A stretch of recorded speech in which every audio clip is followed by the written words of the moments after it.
Ladies and gentlemen, the following is scheduled for one fall. It is time for That Way Cool Wrestling Show! Hello everybody, welcome to That Way Cool Wrestling Show. My name is Danny J, along with Mark Lindsay. Hey now. Hey now, Mad Mark Lindsay in the house. LeGrand Onslaught Jackson. What's up? And filling in once again, we got the grandfather of them all. I'm trying to just give you something. I'm just trying to give you a build up. I don't know. Just deal with it. James Gore. Father of our wrestling. I'm not trying to be cheesy with it. I just want to get that. You're It's all good. No, he looks like he with his goatee right now. He's reminding me of. This is my trademark here. Was it Potato salad. No, what was it? What was it? Sorry. From Men on a Mission. Was it Mo? Yes. What was it? Mo? That's what it reminds me of. Just picture that. Go on and look up Men on a Mission on Google and then look for Mo. And that's what James. I will gladly get out of the way if you want to come charge. What? That guy had a. Actually more like TD Jakes, I get. Okay, yeah, I can see that now. Yeah. I'm sorry, that went over my head. That's the Right Reverend Bishop Dr. Reverend TD Jakes. I get a slightly older Ron Starr is what I get. So it's That Way Cool Wrestling Show. Make sure you check us out on Facebook at That Way Cool Wrestling Show. And you can go to the website, thatwaycoolwrestlingshow.com. And we are trending, not at this moment, but we're trending, I like to say that, on Twitter. You can check us out on Twitter at TWCWS Podcast. So check that out as well. Today we're going to be talking about things that were tradition that are not being upheld anymore by the newer or younger talent of today. And you're going to say, well, what are you talking about? That's kind of a general statement. And there are a lot of things that were little things and then other things that were big. And I think some stuff is just tradition. And I think other things, I believe, can impact what you're watching today. And we're going to talk about those things in general. There was an article that was out that we're kind of basing it off of. We're going to go off on a tangent because there's other things that were not on the article. There was clickbait, everybody. Clickbait out there on Facebook. There was some clickbait. It was clickbait. It wasn't an article. But yeah, go ahead. Yeah, it was long enough. I had to get through 15 things. I had to go. I like that. That's why you click the view article on one page, Dan. Come on. Yes. That's what I did. I'm older. I don't know. Well, we're going to use that as an inspiration because I think there are many things that are. There were a lot of things that are not on there, honestly, and that's kind of like what's going on here. So, a lot of things you have some stuff that you have in mind. So well, I have some things that weren't mentioned on that specific article. Only we because haven't even mentioned it, so you can start off with that. There we go. Great. So, some of the things that I think are not being done currently. That were done in the past would be the stage interview. Back in the 80s and 90s, you had your NWA at Techwood Drive Studios where you were in a very intimate studio and you had your white background with Tony Schiavone, Dave Crockett, Jim Ross, and there was a promo, and they would be announcing a promo. Ric Flair, tonight in Philadelphia, you're going to be facing off against Ronnie Garvin. Tell the fans what's, and they would tape it Saturday mornings or Wednesday, and then they would air it Saturday for that night. And then the WWF, on a larger scale, had like the stage where off to the side where the wrestlers came out, and Sean Mooney or Gene Okerlund would come out with Ken Patera. Here's the thing with a backdrop. Mm-hmm. Go figure, with a backdrop. Right. Not in the backstage area of an arena, like with a backdrop, so it looked presentable. Go ahead. Right. Well, they'd also do it with the ring as a backdrop, like here they have an actual stage with Gene Okerlund. Here's Ken Patera, and welcome back. You just got back from jail. Here you go. Wow. And then Bobby Heenan kicking him out of the Heenan family, and it's like the audience was live. Granted, they taped a lot of shows at once. This was before modern era, modern technology and internet and everything. But I mean, these kind of old school feels come back when they celebrate the Raw anniversaries, or if they do an old school show. But these are the things that I think can still be implemented today to be used. one of the things that always drives me nuts about the current product, and after this point I will shut up, during the Monday Night War, which, again, a lot of people, I think, falsely remember the Attitude Era and the Monday Night Wars as something better than I really think it was. There was a lot of crap during that era. There was. Yeah. We put up with it because the ratings were so high, and talent like Chris Jericho or Benoit or Rock and Austin were getting over. We kind of lived with the crap that happened. You were also talking about Naked Midian. You were also talking about 3 to 4 hour shows, though. Correct. Well, yeah. 2 or 3 hour shows, not. Well, WCW went beyond. They were showing matches in between the commercial breaks. Well, that's true. Yeah. Yeah. So every single week, for example, let's take the height of the NWO era. Hulk Hogan was at every Nitro, or damn near every Nitro, but he didn't necessarily wrestle every Nitro. Right. He would do a promo. That was more appearances he did in the whole WWF. Well, that's what I'm saying. Yeah. So, like, there are times where less is more, you know. And right now, with Brock, you know, we don't know what's going to happen this weekend. We all have an idea what's happening with Brock and Roman Reigns, and we all kind of have this idea that Brock is going to be disappearing either permanently or at least for a while. Brock was used as an attraction during this last run. He was promoted for events to try and get that live local audience to attend, but us fans watching on TV only got one segment, and that was it. That's all we needed. We wanted more. We wanted more Lesnar. And to be fair, because I don't like to compliment WWE when I don't have to, the way that they've used Roman Reigns to try and get him over, I for the most part, I kind of liked it. You know, he got handcuffed, got beat up with a chair. Good. That's old school. There's something old school about that kind of felt like Dusty Rhodes' Four Horsemen, you know? Don't make it good till the moment. Yeah, right. Yeah. So, I think less is more, and a lot of the talents need to not wrestle every single week. We need time to groom a storyline, to make fans want more, and again, we say this every single time we record, so I'm sorry for repeating ourselves, but you know, they're now booking for a 4-week program. The next pay-per-view is this month, or this, right. You know, and they don't get a long-term storytelling moment.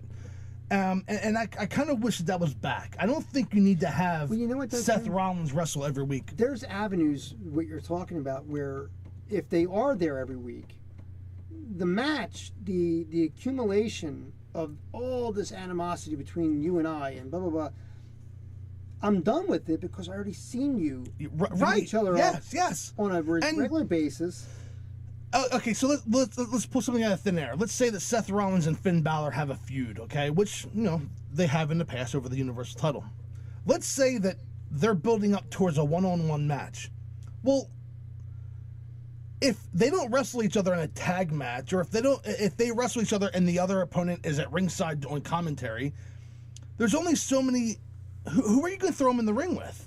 Let's be honest. You're going to throw them in there with somebody like an Elias, right? Maybe a Tyson O'Neill, Titus O'Neill, excuse me. You're going to throw them in there with somebody who can quote unquote job, because you're not going to run the risk of having the guy lose because you're trying to build up a program. Right. So that kind of ties into not having jobbers, you know, because now you're putting over one talent at the risk of putting down another talent.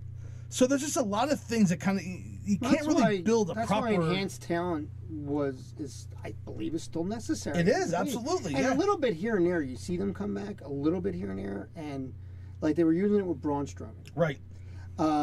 They have been using it sparingly, but they've been using it in Impact Wrestling, where they have jobbers come in here and there for the women's division.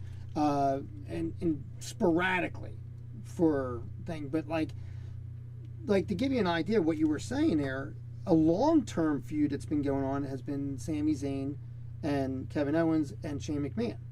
Okay, it's been going on for now. It's got to be over 6 months, right?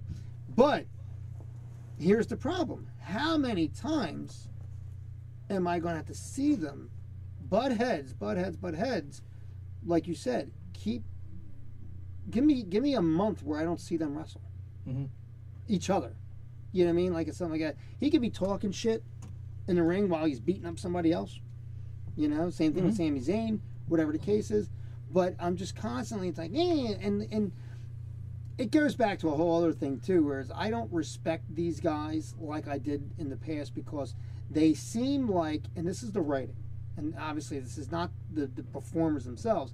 It seems like when you watch, if you sit back, it's like watching a playground with children bullying other children. It's what it seems like. You know what? In just adult form. You know what? Part of the problem is that you said how you feel. You're one person that feels that way. Right. The writers might be looking at it, well, how do the rest of the people feel? Maybe they like what we're doing. Right. Maybe they like showing Sami Zayn and Kevin Owens come out every week and have this problem with Shane and Daniel. You know? So they might be looking at it that way. Right or wrong, they might be looking at it that way. That's the truth. And there's obviously reasons, but and you can couch potato coach this as much as you want. The guy's making billions. Okay, so, you know, whether you like talking about McMahon.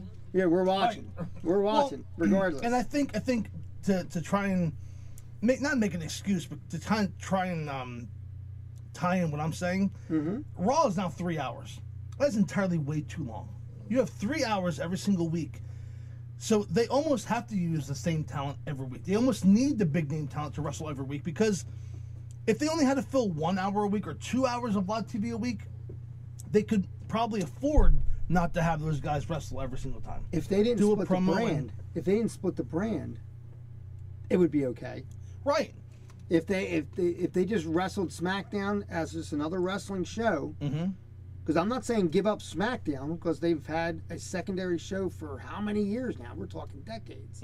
Okay, but if they didn't split them up like brands, because here's the deal: the brand idea was when WCW was absorbed.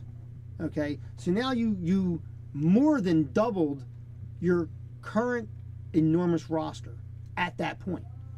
There's no need for that anymore. That idea is an antiquated idea, because now your roster's been trimmed down. You have NXT. You have, like, you know, the network. So and what do they do with the cruiserweights? They barely have them on TV, so they have them on their own show. So you don't physically have 1,000. I'm just pulling a number. I'm not saying this is an actual number. 1,000 wrestlers. You have 500. So now, when you sit there and have your entire women's division in one match, that's not a division to me. Right. That's not a bit. 30 people, I'll give you minimal 30 people for a division. 30 might be kind of a little high, but it gives you a lot to in and out. But you know what? You just said women. As an example. Right. Well, I don't know if it's a good example, only because women are only going to take up so much of the show itself. Yeah, but they're taking over now. Let's face it, I'm looking forward to the Charlotte Flair's matches before I'm looking forward to anybody else's. That's only because Asuka's involved and you love Asuka.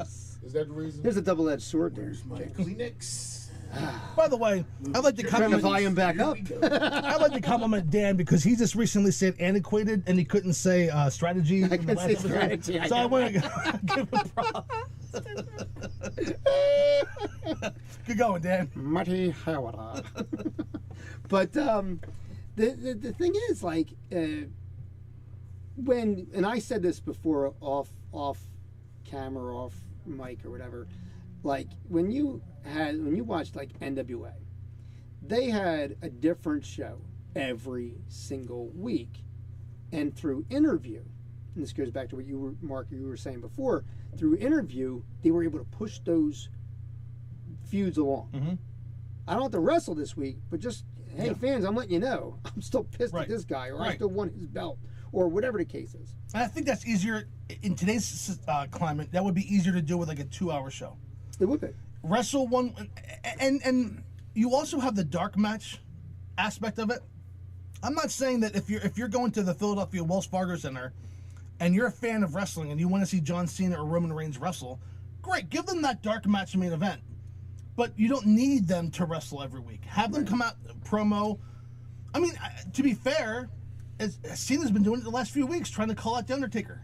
Right. I don't, for refresh my memory, I might be wrong. I do watch a lot of the Raw on DVR, so I can fast forward through the stuff I really don't care about. Right. I don't think Cena's wrestled on TV, but he's done the promo to try and call out The Undertaker. I don't think Cena's granted, he's got stuff he's doing, so his time is limited anyway. What do you mean? But, yeah. Wait a second, time out. I don't buy that. Because if he's doing other stuff like Today's Show or movies, he's still there in the arena. He can wrestle a 10-minute match. So don't tell me he can't. Well, and I think go kayfabe. Remember, Tony Schiavone had a very good point. He said, if I see it on TV, I'm considering it a work, unless otherwise told. They could be sitting there saying, we want this, because let's face it, if he's calling him out, he's not getting an answer. He's not getting an answer. It's fueling that whole John Cena, what are you worth anymore? Nobody wants, no one gives a shit about you anymore type of thing. So it's one of those things where it could get John Cena to self-doubt, to have self-doubt and be like, the Undertaker doesn't even give a shit about me anymore, blah, blah, blah, And let's face it, too, not for nothing, the Undertaker retired after Roman. I think he was defeated by Brock. I don't think that's the fucking accumulation of that's where I'm going to test whether I'm worth or not anymore. Well, he said it himself in the shoot interview, quote unquote, the kayfabe shoot interview with Roman. You're resting your laurels on someone that wrestled once a year and has a bad hip. Right. So you're just fucking down. So what the fuck are you worried about going for him for? Pick somebody else. Go Braun Strowman. He's all right. Yeah. Braun Strowman is more than happy to beat you up. Hey man, you had a storyline in place. You had Shane McMahon who's suffering from a legit hernia and a staph infection or something, right? Yeah. And his brother-in-law Daniel Bryan's returning to the ring. That would have been a great spot, Right. And then you seen his name to elevate Sammy and Kevin Owens, your two favorite wrestlers. Yeah. Absolutely. Yeah. But you know what it is though, like you had a good idea too. Like remember back in the day in WWF. Somebody would be wrestling and enhanced talent, and then you'd have that little pop-up window, right? And it would be like, yeah, so and so, and it wouldn't. And it was taped because they weren't commenting on anything that was happening in the ring or something like that. They were just saying, hey, so and so, you think you're big and bad. When I catch you, blah blah blah, I'm gonna destroy you, and then it would go off. That kind of shit was entertaining, and it kept the match going, and you didn't have this like. And fans, you can't see me, but it's this horrible way of interviewing that the WWE insists on doing, where it's like they wait for their cue. Ladies and gentlemen, Roman Reigns. And the mic. Done. And then he talks. There's no follow-up question. There's no question whatsoever. Right. And there's no excitement. Everybody's as calm can be. They all smoked a joint like right before they went on the thing. It seems okay. Like. So you're. And then when they walk off, the commentator's just staring at them. Yeah. Like I would come out and be like, what are you looking at? I would start a fight with the commentator. You brought up another point. Dead ace. Well, Dan brought up another comment, another point. So one thing that they don't really do anymore is allow the wrestlers to have their own promo. They don't give them any creative freedom with a promo. Something else I want to touch upon. I'm sorry, I don't want to hijack the show. Back in James, you can play. I'd love to hear your comments on this. Back in the day, wasn't every title match a 2 out of 3 falls match? Back in the WWF? No. WWF? No? Okay. No. I would like to see more 2 out of 3 fall title matches. I think that would be more, because you can have a talent. There's a precise winner. Well, there's a precise winner, but let's be honest too. Let's say there's a guy that's not quite ready to become world champion. Like back in the 80s, it was Sting and Flair. Currently there's like Elias, okay? Elias, he's getting over, but he's not. We would not see him as a world champion at this moment. Not at all. But you put him in a match with Roman Reigns, if Roman Reigns is champion, 2 out of 3 falls. Well, now you're allowing Elias to get a pinfall on Roman Reigns, not winning the match, but he can get a pinfall. Hey, here's a guy who pinned the world champion. Granted, he lost, but he pinned the world champion, and it could elevate the talent to a higher level. And I used to love 2 out of 3 fall tag title matches, the Russians and the Rock and Roll Express. And I mean, it built talent, and maybe you weren't gonna pull the trigger and have them go over. In fact, one of the first times I saw that, it was the Iron Sheik and Nikolai Volkov against the Bulldogs. Yeah. Was it a Saturday night's yes, event? And wasn't Volkov's leg like draped over the Bulldog? They got the pin real quick. Like they pinned them first. Yeah. And I was like, And at first, like as a kid, I'm like, "What? Did they just win?" And like you didn't realize it was 2 out of 3 falls. And I'm like, "Well, now how are they gonna bounce back from this? Oh my God!" Because the British Bulldogs were like my favorite WWF tag team, and you know, that's a crazy thing back then. And well, there's another one between them and the Dream Team, and I think that's what I was talking about, where it was tied at 1 fall apiece. And then I think Dynamite Kid and Greg Valentine rammed into each other. Yeah. And the way that Valentine landed, his leg was draped over Dynamite Kid, and the referee counted 3. Yeah. But again, it was like kind of half laying on his side. It was like it was like a fluke. Yeah. But it put them over. The team who won or who needed to won. But you left wanting the Bulldogs. And it wasn't like they didn't definitively lose. Exactly. Right. Exactly. Yeah. Right, exactly. And it goes back to another thing you were kind of like mentioning about with the way they shoot the promos and stuff like that. Honestly, I believe if they went back to old school and said, "Listen, I just need you to hit these points." Yeah. Fill it in with your words. You do your gimmick. Let's see. And not be a teleprompter. Here's the problem with that. Go lot ahead. of guys don't have that ability. We don't know that though. How do we don't know know that? I think I think the cream would rise to the top, as you say. I'm quick to say that, and you know I feel that way because I love doing promos. But one of the things that we have seen where a lot of guys, they've given them the opportunity, like, all right, go for it. Well, and then recently, they stammered, then they got nervous about it, and they took it away. It's like that happened with Roman Reigns. Right. They gave him the chance, and he dropped the ball. Right. But CM Punk got the chance, and he hit Grand Slam times 10, man. That was that pipe bomb, you know? Yeah, right. I think guys like Cena probably have some control over what they talk about. But I think there's a lot of teleprompter involved. Like, you know who really showed that was Jinder Mahal. And I became a fan of Jinder Mahal, like, after he won the title. I think that really built him as a performer. But when you would watch him do an interview, and it literally was like a backstage with like that girl Charlie or whatever, and she's got the mic in his face, and he would be like, "Blah, blah, blah, blah, blah," and he would be constantly looking down. And my daughter, of all things, she goes, "That shit's got to be written on the floor." You know what I mean? Like my 11-year-old kid's like, "That shit's written on the floor." I said, "You might be right. I don't know." Because I say after every statement, I did it for The Rock. We're talking about promos. I got a story. Yeah. When I was a kid, my grammar school was Alain Locke at 46 in Hereford, West Philly. Mm-hmm. It's still open. So the old Philadelphia Arena was like a block and a half away from that on Market Street. Right. Okay. And every Tuesday night. Every 3 weeks on a Tuesday night were the TV tapings of Championship Wrestling before moving to Allentown. Okay. So I knew what Tuesday nights they were there, and I was always there.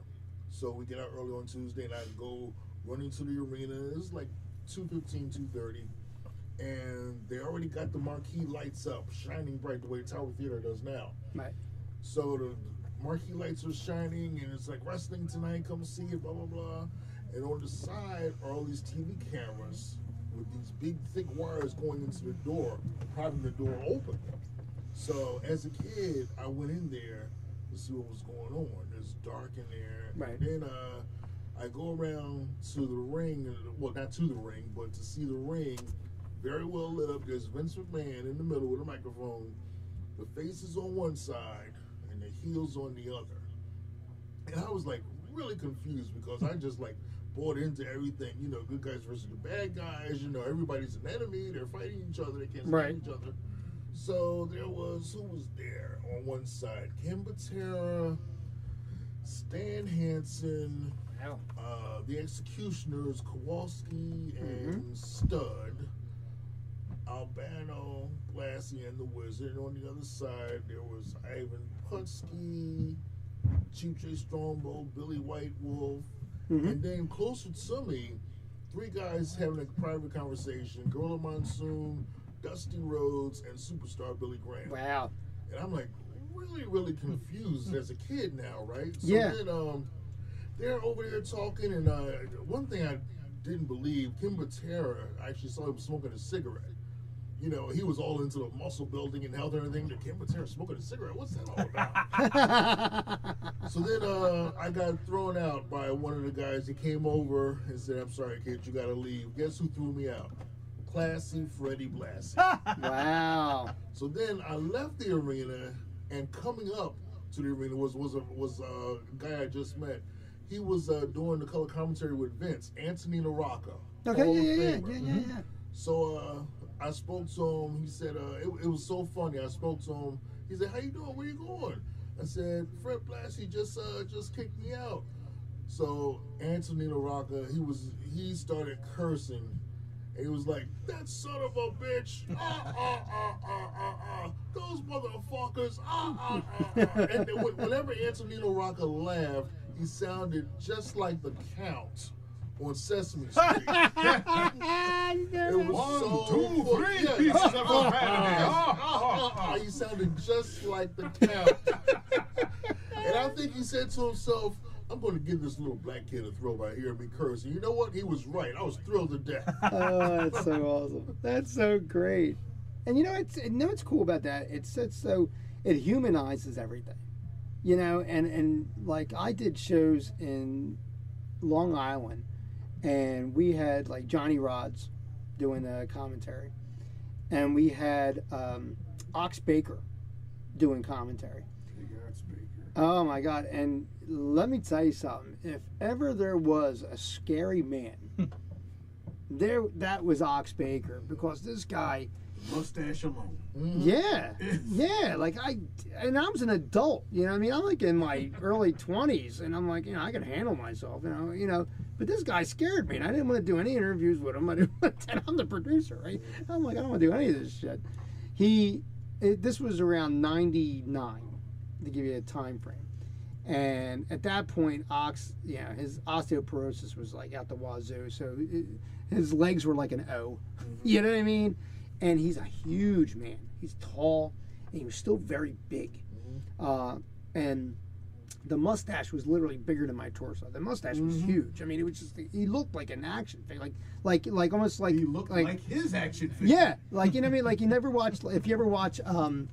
What's that? Robot Chicken. They put the Play-Doh guys together. That's what he looked like, because everything was like just three-dimensional on him, and his eyebrows were as big as his mustache, right? Oh man, his eyebrows. They're huge, and he was kind of senile. He was very racist. He was a very racist man. I ain't gonna lie. This guy was dropping. Oh yeah. And then in New York, prominently, it was a lot of Spanish. Where we were at in Long Island, they came out to the show. It was a lot of Puerto Rican descent, you know, that type of thing. Hispanic, yes. Yes. Well, I'm just saying, just specifically for that area. Yeah. But like huge N word this, N word that, blah, blah, blah, but nobody wanted to say nothing to him. Because this son of a bitch was a scary son of a bitch. This guy would shank you. But were there any N words around?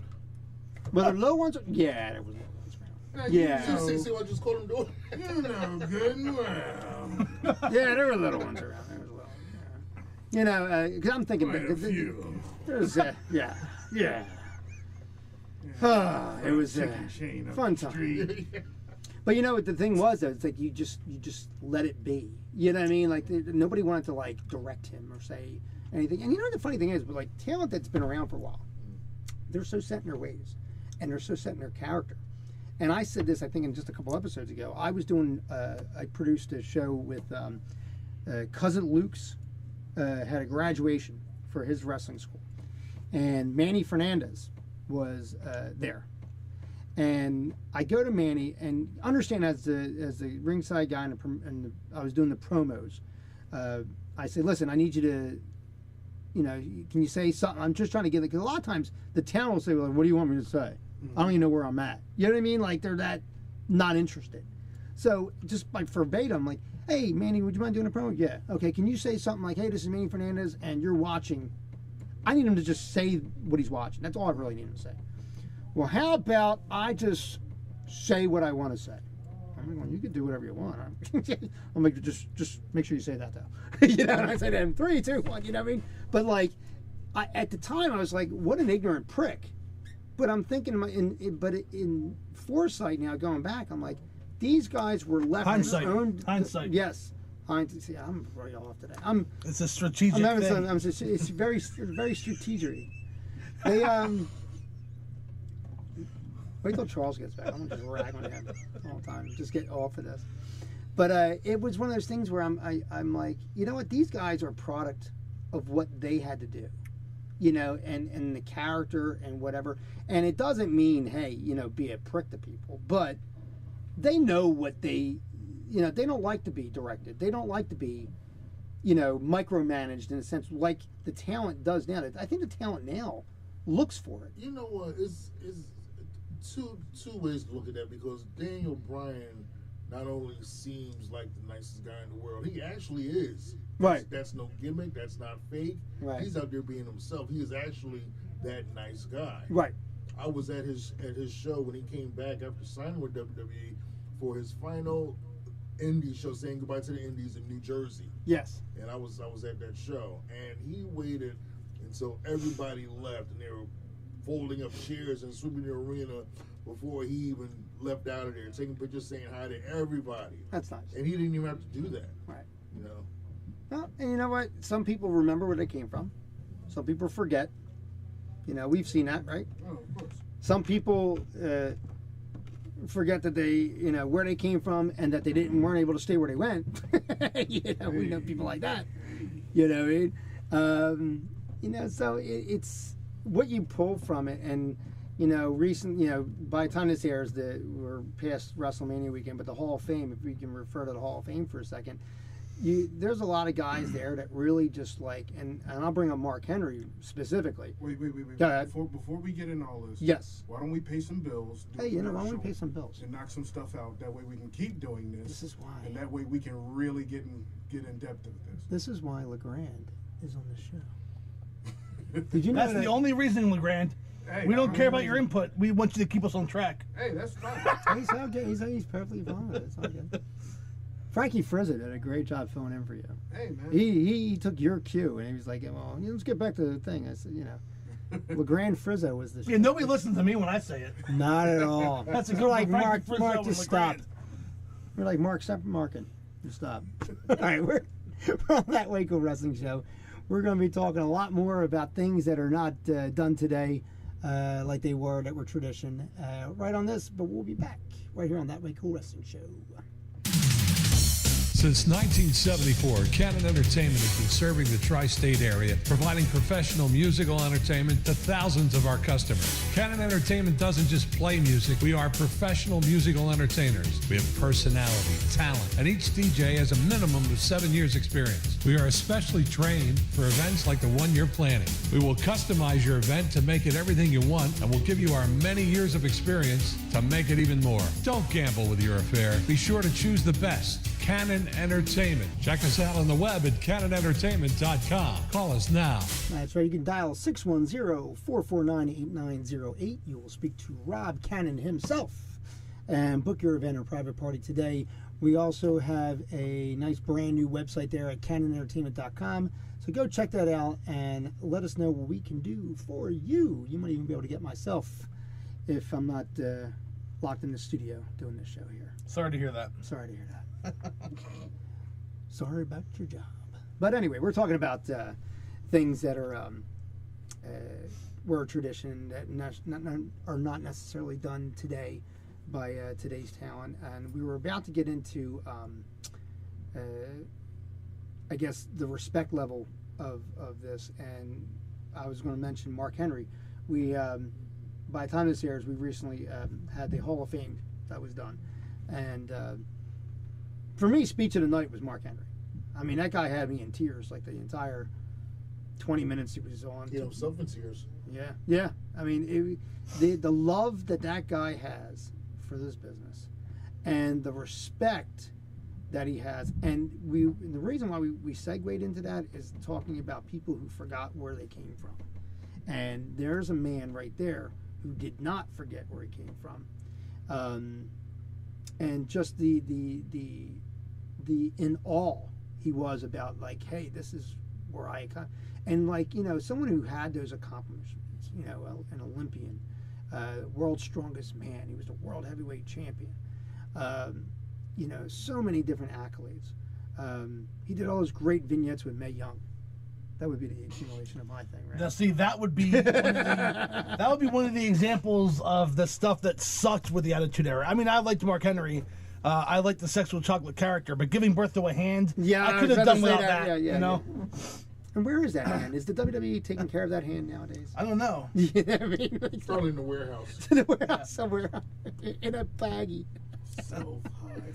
So DDP has it. DDP bought it in an auction on eBay. Oh my God, that's great. The Mae Young hand. Could you imagine? Oh God forbid. But yeah, that's what you think about it, and you're watching Magnum TA versus Tully Blanchard in an I Quit match, and then you fast forward about 15 some years later, 20 years later, and they're giving birth to a hand. Like, when did this happen? So there you go, right there. The sports entertainment was always there. From when would you say sports entertainment was always there? But when would you really say?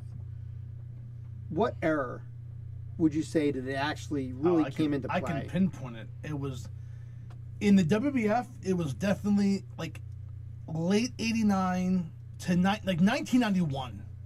You think that late? That late? Okay. So like you always had the legit sports you entertainment. had the Jake the Snake Roberts. You had the Honky Tonk Man Elvis impersonators. But I think as far as the 1991, you had IRS, you had the $1 Million Man, you had the Undertaker, you had all these characters that weren't Bob Smith. But you had Adrian Street, and you had Austin Idol, and you had who were also characters. If you compare them to the Hackenschmidts, if you compare them to the Gorgeous Georges, who was a character, Gorgeous George. Now, what year was Gorgeous George? Let's say Hackenschmidt. What's that? George Hackenschmidt? What's that? George Hackenschmidt? I'm just going. 1905. He's going back to 1905. You know what I mean? All that he said that. I'm just like, boom. I'm a wrestling guy, man. Well, that's what Jim Ross notified us that the NWA title goes back to 1905 and George Hackenschmidt. Yeah, that's the only reason I know it. I didn't see him. I wasn't there. Oh, I know that. I'm not like Dick Clark. I'm not like a voodoo prince or something like that. Well, yeah, there's always but Gorgeous George. Like, you can go back as early as Gorgeous George. That was a gimmick, but there's a gray line. Yeah, there's a gray line between the gimmick and sports entertainment. And wouldn't you say that Jake the Snake Roberts, like you were saying, Macho Man Randy Savage, where it was more so gimmick? Can you compare that to the vignettes of non-wrestling vignettes of giving birth to a hand? Now, granted, I have to compare it to Ric Flair setting up for a date with Precious. Ron Garvin. But it ends up being Ron Garvin. Miss Atlanta Lively. You know what I mean? Now, that's still one of the greatest of all time. That chick had some shoulders. But that goes back to Mark Henry, because when he did the whole day, like, oh, sweet Jesus, yes, got penis. I was rolling. Yes. And it brought me right back to the Ron Garvin thing. Yeah. I mean, it comes in waves. I hate to, oh, God. I shouldn't have said it like that. But it's waves to this. You know, but how far back do you think it really go? Because, I mean, yes, in WWE, there was a lot more gimmick-oriented stuff than NWA, but like I'm going to take your question and rearrange it to what I feel. Okay. Kayfabe. There was always a part of me that kind of had an idea. Hey, maybe wrestling's predetermined. But 1991, like I mentioned, was the year that I knew. Okay, I'm 91. I'm a freshman in high school. How old does that make me? What, 16, 15? And I'm watching IRS and like I said, all these not Repo Man, all these not these these are wrestlers, but they're not wrestling. Tully Blanchard, Arn Anderson, Ric Flair, Paul Orndorff. And the gimmicks are not wrestling. They're non-wrestling scenarios. Yes. And so now I'm a kid, and Isaac Yankem. So again, I'm going to change it. I think it became more sports entertainment at that time. Looking back at hindsight, Dan, you have the ability to know, well, guess what? In 1991, Vince McMahon is indicted on trial for steroids, for steroid use. Right. There is Barry O is coming out saying that there's homosexual terminations going on for this and that. And I think Vince McMahon needed to come out and say, okay, this is an entertainment form versus a legit sport event. So I never heard the words sports entertainment until like 89, 90. Well, that's when they labeled it. Yeah. Right. So like that's kind of where it's funny because that was kind of a time that I really liked, 89 NWA. WWF was good. He has Giovanni as a play-by-play on WWF with Gorilla Monsoon and Bobby Heenan. You had the Brainbusters and Heart Foundation tearing it up, giving clinics all over the place. Is that when Giovanni had that weird mustache? No, he shaved it. He shaved it off. Yeah, he shaved it off. Yeah. So like, just going back to that era, but that's kind of when it was exposed, and I was like, it's not the same. And then you had, you guys can appreciate this, the local Tri-State Wrestling Alliance run by Joel Goodhart. Yes. And he brought back a lot of the older, now again, my old school is different than yours, James. Brought back a lot of those old school 80s talents in 1991. I was there though. So like, and then you get the evolution of Cactus Jack and Eddie Gilbert having those fantastic matches. And a hardcore, you witnessed the birth in Philadelphia anyway of what hardcore wrestling went on to become. From Eastern Championship Wrestling. Tri-State Wrestling Alliance to Eastern to ECW.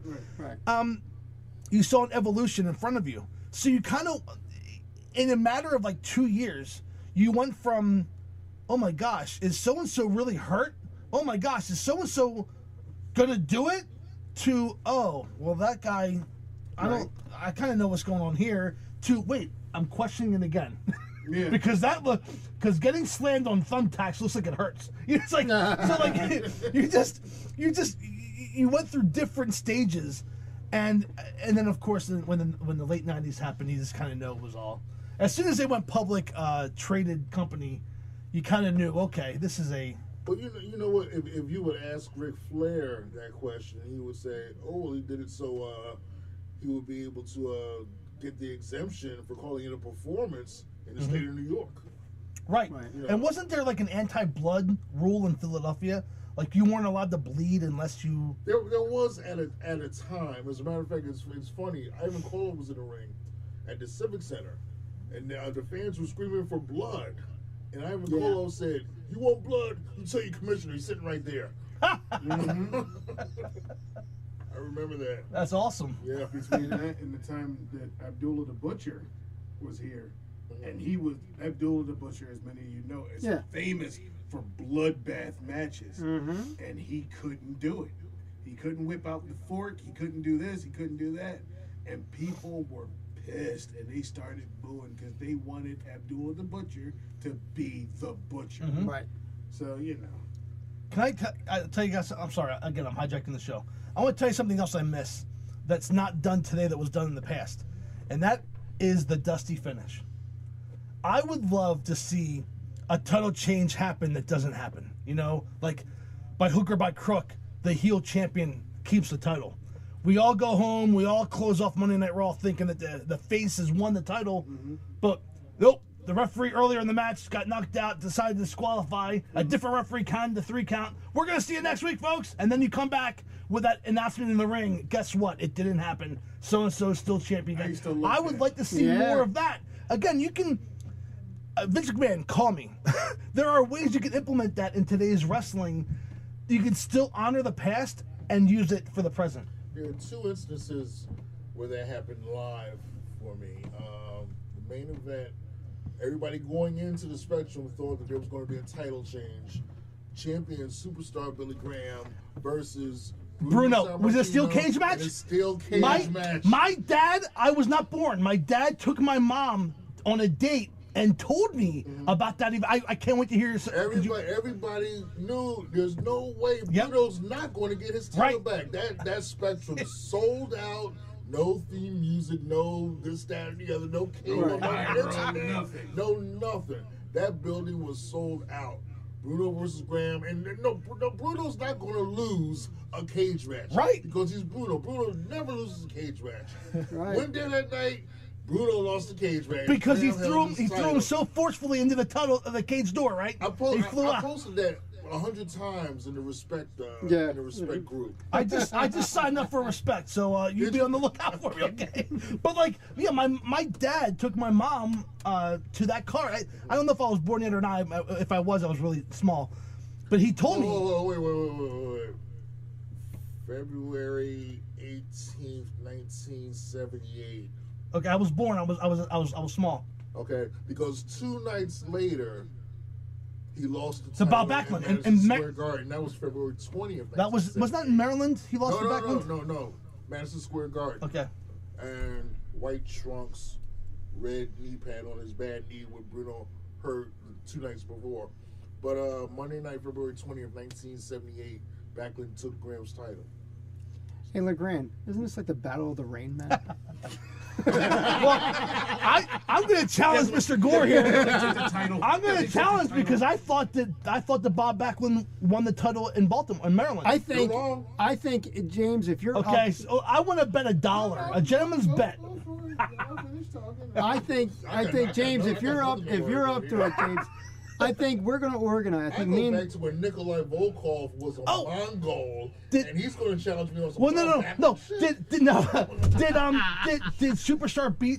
Did Superstar that beat Bruno in Maryland? Yes, Baltimore. Okay, I'm sorry, I confused the two. See, I'm sorry. We can talk this out. I think we're going to have our own You would have got $1. Bob Backlund. We got it, Billy LeGrand. Graham. We got February it. 20th, 1978. LeGrand. We got it, LeGrand. We're good. LeGrand, this is what we're going to do. Back up for a second so I can see LeGrand. LeGrand, this is what we're going to do. And we're just going to do it based on where we're sitting. You're going to manage James Gore. I'm going to manage Mark. When Charles comes back, he's going to be the actual commentator of this show. And we're going to have That Way Cool Wrestling Show Super Clash. And just have a debate, like an old-fashioned debate, but it's just going to be about wrestling. And let these two encyclopedias go at it. I think that's what we're going to do. I was going to say, back to the other thing, there was, Graham versus Bruno. There was a tag team match. The same thing happened. This was at the arena, though. It was a regular house show. Yeah. It sold out. It was a tag team title match. The champions, the Valiant Brothers, against a team that nobody could beat. Chief J. Strongbow and Bruno Sammartino. Yeah. Oh, Bruno and Chief J. Strongbow were leaving the building with those belts. No, they did not. Which, thank you. I don't want to cut you off, but I do want to actually say that because we didn't say it in the last episode, and I wanted to. We just lost Luscious Johnny V. Luscious Johnny V. So I want to say our condolences to their family from all of us here at That Way Cool Wrestling Show, and rest in peace, Luscious Johnny V. But yeah, I'm sorry. Go ahead. I didn't want to bring it down. But you mentioned that. It's funny. I remember back Into the Dragon.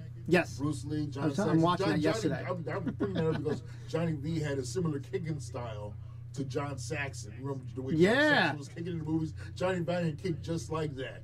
Yeah, John Saxon had no business winning any match in that movie. I watched. It's funny you say it. I literally was watching that yesterday. I was because I sometimes he was kicking cake off an end table. He did, like his leg was bent, and it was like he was kicking like a knee or something like that. And I'm like, John, stop it! You're not doing this, And because then you had we're getting off topic. We're getting what's his name? The Black Samurai was it Jim Kelly? Yeah, Jim Kelly.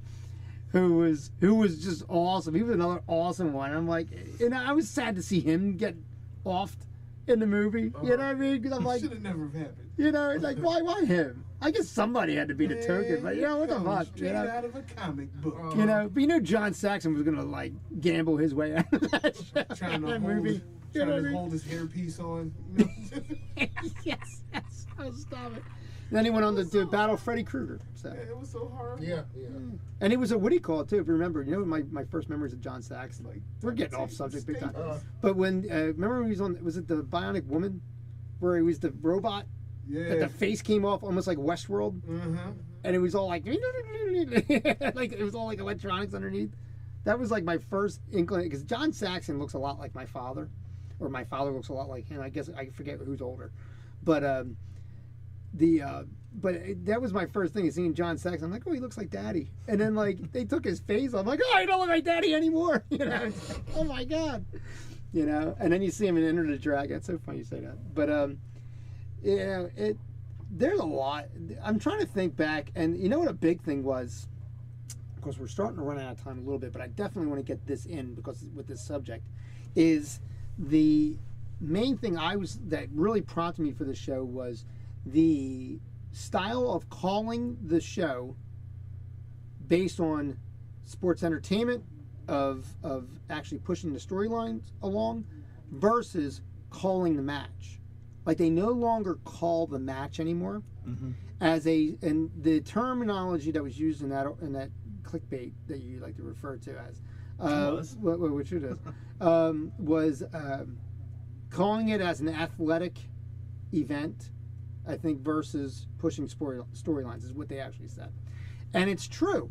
Like, when I would watch, and a commentator that really does not get his just due, and I think it's because of who he was David Crockett. I really highly enjoyed listening to David Crockett on NWA Worldwide. And when he would call a match, they would constantly be just talking about that guy, which was the concentration, is why we like these wrestlers, because we're learning all about them in that sense. And then when he would do the instant replay, it was much like, back then, it was much like watching something on ESPN. It was much like, and you know, the funny, somebody laughed when I equated to this, in the 80s, if you watched a David Crockett slow motion recap, it was much like watching bowling. Yes. On Channel 6 or something like that, and everybody's like, well, bowling? I'm like, well, first of all, you know, Mark's a bowler.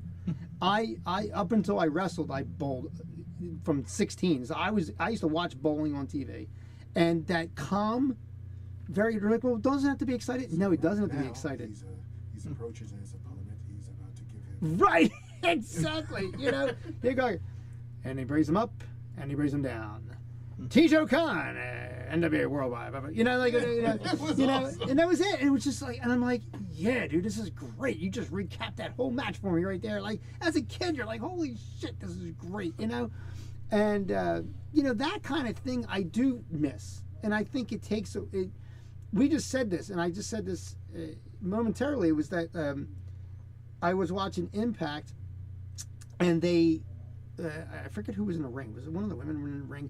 But they were talking about the World Championship, which was coming up later. Not even later. It was actually coming up in like a week, you know. Which is Aries versus El Patron. But we're watching we're watching like, you know, like Allie defend her world or women's championship.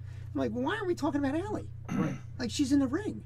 And like, if I'm being distracted by your talk, I'm not paying attention to what's happening in the ring. There's also a good explanation for that. I believe TNA, as of recently, because I think they're less of a wrestling promotion and more of a show that produces wrestling.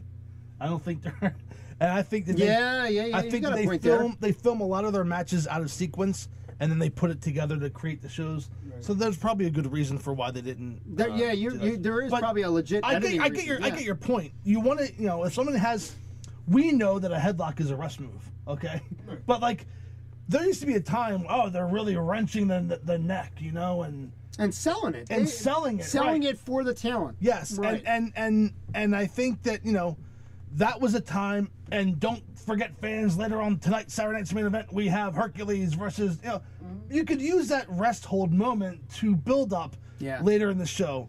But now it's like, you know, Monday night, I guarantee there will be a match with Titus Worldwide, and they will mention Roman Reigns at least twice.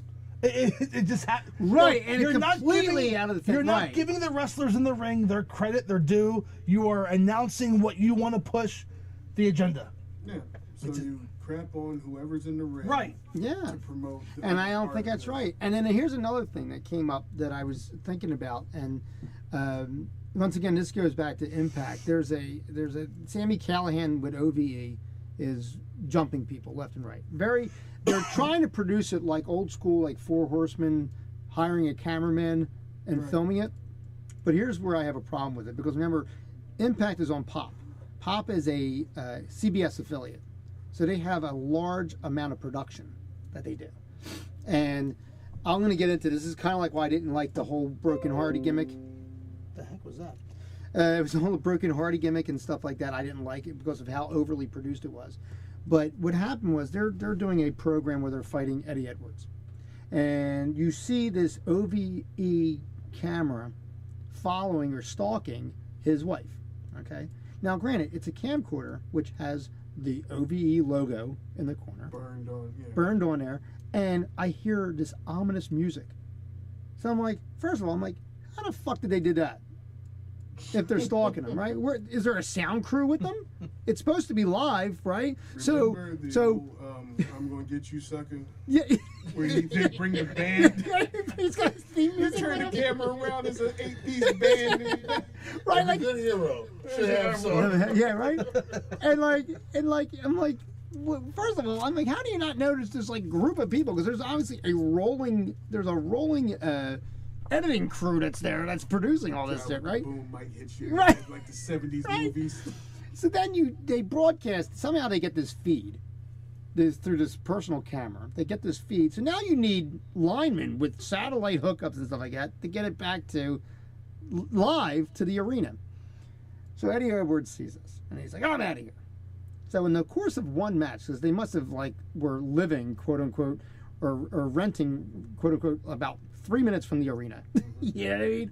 So he gets to the arena, and then there's all this pre-production of they film getting out of the car, and then they film going in, and then they're above, the stairwell, and they're showing him coming up. Sons of bitches, if you're already there, why are you helping that girl out instead of waiting for her to get killed by these people?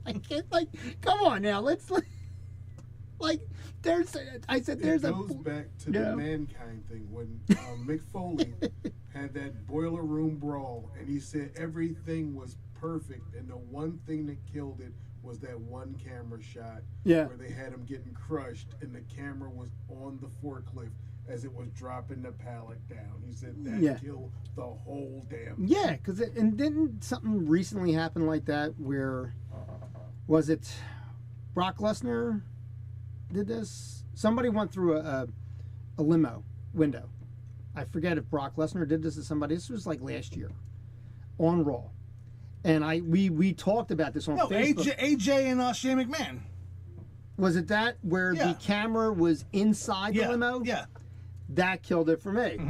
Mm-hmm. Once again, why is there a camera just aimlessly sitting in the limo, waiting for somebody to get fucking? I'm in the limo, just chilling, getting the smoke break. And my God, here comes the action. Let me put this out. At least when the Horsemen hired a cameraman, they said they had to make a point. Somebody said, "Hey, you know what? You gotta make some kind of point why there's a camera going on here." You know. Hey, we hired you. We paid you good money. Just make sure you shut up and just film what we tell you about. At least they did that, you know. And we laughed to say, yeah, they're not worried about getting sued or anything like that. But at least they made mentioning that they did this guy. They took care of this guy and said, here, boom, there you go. These pre-production things, I'm just like, you got to be out of your mind. Like this doesn't make any sense at all. So the overproduction, I think, is something that is a problem because at the end of the day, no matter what you want to call it, it is wrestling. And the less of this drama BS, which doesn't make sense, the better. Now, you made a good point, James, to say, well, the writers are thinking, well, we're doing this because you're one person. Who's this, who else is not buying? There are a lot of people that just buy into it. And there are a lot of people that don't, but I don't think the pulse is in the writer's hands, and they're going to obviously just write what they're going to write, and quote unquote, if it ain't broken, don't fix it in the sense, but it's one of those things where that's where the ups and downs of wrestling, I think, happen when the fans are just like, I've had enough of this, and they're not going to change this until there's a significant drop. And I think that's unfortunate because then the rest of us who are being loyal are just like, all right, we're never going to put up with this shit, for right now. You know what I mean? So, but we are running out of time here. What a great show. I think there's so much more we could say about this. And we will later on. Trust me. We probably will. It'll come up. It'll definitely come up. But coming up will be the Battle of the Rain Men. It'll be Super Clash right here on That Way Cool Wrestling Show. That Way Cool Wrestling Show exclusive. James Gore versus Mark Lindsay. We're gonna do promos. We're gonna film. Here's what we're gonna do. We're gonna film promos. We're gonna have promos. We're gonna put them on the respective Facebook pages. And we're going to have this battle off, I think. Just remember, the one thing that happened here was I was right about Baltimore, Maryland. I just confused which champion was involved. Well, That's you better all. stop that because I'm the one managing you. You're on my side. So don't. But how many 41-year-olds probably... How are you right about Baltimore, Maryland? We were talking about Bruno and Graham. I confused. That's right, Daddy. He was talking about Bruno, Daddy. Graham was involved. I confused Superstar beating Bruno with Backlund beating Superstar. Okay, and this is what I want to do. There's going to be a championship belt that will be given to the winner. Great. And what it's going to be a regular old belt, like a belt to hold up your pants with $1 taped to the front. Because you did $1 gentleman's bet. I'll give you my address. You can just mail it to me. That's right, Daddy. He's gonna get that belt, Daddy. $1. Let me tell you something, brother. This I'm gonna pump him so full of medication he's not gonna know anything about wrestling. Blah blah blah.